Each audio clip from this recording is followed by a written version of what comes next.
Je faisais partie des 20 personnes qui étaient face à 200 gendarmes mobiles ici le lundi matin. Il y avait les gendarmes, la route de Brumath était toute bleue de gyrophares quand on est arrivé. Et on savait ce qui se passait à Colsam. On a bien compris que les gens ne pouvaient pas être à deux endroits à la fois. Donc on a essayé de demander au moins à vérifier qu'il y avait des écologues qui s'occupaient d'une coupe dans les règles. Évidemment, les gendarmes ne nous ont pas laissé approcher, même là où on est aujourd'hui. On était là-bas, à l'entrée du chemin.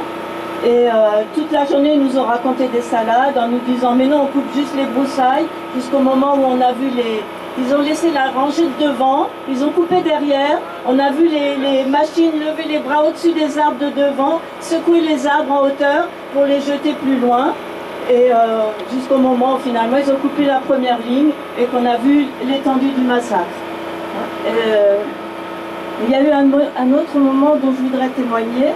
Le mardi, les gens sont venus, ceux de Colpsam et d'ailleurs, sont venus à Vendenheim.